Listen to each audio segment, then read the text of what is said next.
Hi my connected souls. ಈ ವಿಡಿಯೋದಲ್ಲಿ ಚಕ್ರಗಳು ಮತ್ತು ನಾಡಿಗಳ ರಹಸ್ಯವನ್ನು ತಿಳಿದುಕೊಳ್ಳೋಣ. ನಮ್ಮ ದೇಹ ಕೇವಲ ಮಾಂಸ ಮತ್ತು ಎಲುಬುಗಳಿಂದ ಮಾತ್ರ ನಿರ್ಮಿತವಾಗಿಲ್ಲ. ಯೋಗಶಾಸ್ತ್ರದ ಪ್ರಕಾರ ನಮ್ಮೊಳಗೆ ಒಂದು ಸೂಕ್ಷ್ಮ ಶಕ್ತಿ ವ್ಯವಸ್ಥೆ ಇದೆ.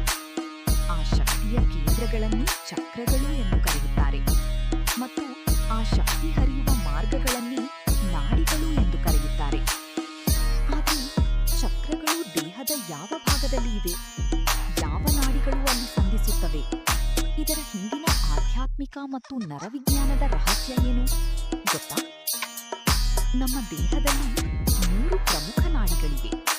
ಆದರೆ ಯೋಗಶಾಸ್ತ್ರದಲ್ಲಿ 72,000 ನಾಡಿಗಳ ಬಗ್ಗೆ ಹೇಳಲಾಗಿದೆ. ಆದರೆ ಅವುಗಳಲ್ಲಿ 3 ಅತ್ಯಂತ ಪ್ರಮುಖ: ಇಡಾನಾಡಿ ಚಂದ್ರಶಕ್ತಿ, ಪಿಂಗಲಾ ನಾಡಿ ಸೂರ್ಯಶಕ್ತಿ, ಸುಷುಮ್ನಾ ನಾಡಿ ಆತ್ಮಶಕ್ತಿ ಮಾರ್ಗ. ಇಡಾನಾಡಿ ಮನಸ್ಸು ಮತ್ತು ಭಾವನೆಗೆ ಸಂಬಂಧಿಸಿದೆ. ಪಿಂಗಲಾ ನಾಡಿ ಕ್ರಿಯಾಶೀಲತೆ ಮತ್ತು ದೇಹಶಕ್ತಿಯನ್ನು ನಿಯಂತ್ರಿಸುತ್ತದೆ. ಸುಷುಮ್ನಾ ನಾಡಿ ಬೆನ್ನೆಲುಬಿನ ಮಧ್ಯದಲ್ಲಿ ಹರಿಯುವ ದೈವಿಕ ಶಕ್ತಿ ಮಾರ್ಗ ಎಂದು ಹೇಳುತ್ತಾರೆ. ಈ 3 ನಾಡಿಗಳು ಸೇರುವ ಜಾಗದಲ್ಲಿ ಚಕ್ರಗಳು ಇವೆ. ಈ ನಾಡಿಗಳು ಸಂಧಿಸುವುದು ಪ್ರಮುಖ ಬಿಂದುಗಳು. 1ನೇ ಮೂಲಾಧಾರ ಚಕ್ರ. ಬೆನ್ನೆಲುಬಿನ ಕೆಳಭಾಗದಲ್ಲಿ ಇರುವ ಮೂಲಾಧಾರ ಚಕ್ರ ಇದು ಜೀವನದ ಸ್ಥಿರತೆ ಮತ್ತು ಭದ್ರತೆಯನ್ನು ಸೂಚಿಸುತ್ತದೆ. 2ನೇ ಸ್ವಾಧಿಷ್ಠಾನ ಚಕ್ರ.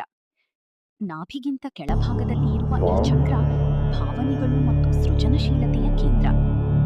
3ನೇ ಮಣಿಪುರ ಚಕ್ರ. ನಾಭಿಯ ಬಳಿ ಇರುವ ಮಣಿಪುರ ಆತ್ಮವಿಶ್ವಾಸ ಮತ್ತು ಒಳಶಕ್ತಿಯ ಸಂಕೇತ. 4ನೇ ಅನಾಹತ ಚಕ್ರ. ಹೃದಯ ಭಾಗದಲ್ಲಿರುವ ಅನಾಹತ ಪ್ರೀತಿ, ಕರುಣೆ ಮತ್ತು ಭಾವನಾತ್ಮಕ ಸಮತೋಲನದ ಕೇಂದ್ರ. 5ನೇ ವಿಶುದ್ಧಿ ಚಕ್ರ. ಗಂಟಲನ ಭಾಗದಲ್ಲಿರುವ ವಿಶುದ್ಧಿ ಮಾತು ಮತ್ತು ಅಭಿವ್ಯಕ್ತಿಯನ್ನು ನಿಯಂತ್ರಿಸುತ್ತದೆ. 6ನೇ ಆಜ್ಞಾಚಕ್ರ. ಭ್ರೂಮಧ್ಯದಲ್ಲಿರುವ ಆಜ್ಞಾಚಕ್ರ ಧ್ಯಾನ ಮತ್ತು ಒಳಜ್ಞಾನಕ್ಕೆ ಸಂಬಂಧಿಸಿದೆ. 7ನೇ ಸಹಸ್ರಾರ ಚಕ್ರ. ತಲೆಯ ಮೇಲ್ಭಾಗದಲ್ಲಿರುವ ಸಹಸ್ರಾರ ಪರಮ ಚೈತನ್ಯದ ದ್ವಾರ ಎಂದು ಹೇಳುತ್ತಾರೆ. ಆಶ್ಚರ್ಯಕರ ಸಂಗತಿ ಏನೆಂದರೆ ಚಕ್ರಗಳು ಇರುವ ಸ್ಥಳಗಳು ದೇಹದ ಪ್ರಮುಖ ನರಜಾಲಗಳ ಭಾಗಗಳಿಗೂ ಹತ್ತಿರವಾಗಿವೆ. ಚಕ್ರಗಳು ಕೇವಲ ಕಥೆಗಳಲ್ಲ, ಅವು ಮಾನವನ ಒಳಶಕ್ತಿ ಮತ್ತು ಚೈತನ್ಯದ ಸಂಕೇತ. ಧ್ಯಾನ, ಪ್ರಾಣಾಯಾಮ ಮತ್ತು ಸಕಾರಾತ್ಮಕ ಚಿಂತನೆ ಈ ಶಕ್ತಿ ಕೇಂದ್ರಗಳನ್ನು ಸಮತೋಲನದಲ್ಲಿ ಇಡಲು ಸಹಾಯ ಮಾಡುತ್ತವೆ.